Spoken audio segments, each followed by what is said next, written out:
Sebagai orang yang lahir di keluarga yang kurang mampu, gue setuju banget dengan pernyataan Bapak Wakil Menteri yang terhormat ini. Karena kemiskinan itu bukan cuma soal nggak punya uang, tapi juga soal nggak punya akses, kita juga nggak punya koneksi, dan kita nggak punya privilege untuk gagal berkali-kali.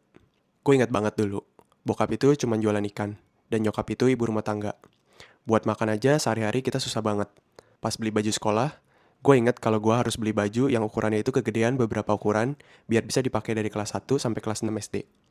Buat beli buku, kita juga nggak mampu. Jadi kita harus pakai buku yang difotokopi dari orang lain atau minta buku bekas kakak kelas. Dan boro-boro untuk les. Untuk bayar uang sekolah aja kita nggak sanggup. Satu-satunya hal yang gue punya saat itu adalah tekad. Dan justru karena itu, gue nggak ada pilihan lain selain berubah. Gue harus belajar lebih dari 12 jam sehari biar gue bisa masuk UI. Dan setiap liburan pun gue harus magang. Biar gue ada duit buat bayar kuliah gue dan kuliah adik gue. Dan gue juga harus ikut organisasi dan kepanitiaan biar gue punya koneksi. Walaupun gue harus pulang pergi setiap hari 2 jam dari Mangga Besar sampai UI dengan naik KRL. Dan untuk ngelakuin itu, gue ngorbanin banyak banget hal. Gue ngorbanin jam tidur gue ngorbanin kesehatan gue, dan juga gue ngorbanin kebebasan gue.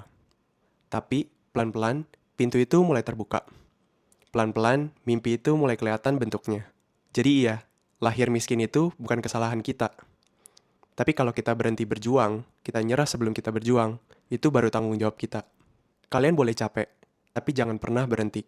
Karena satu-satunya cara untuk memutus lingkaran ini adalah dengan jadi orang yang berani melawan nasib. Buat teman-teman yang sekarang udah ada di posisi lebih baik, ayo kita saling share gimana perjuangan kita ngerubah nasib. Biar orang-orang yang sekarang lagi berjuang bisa lebih termotivasi. Jangan lupa follow buat kalian yang tertarik konten seputar kuliah dan karir.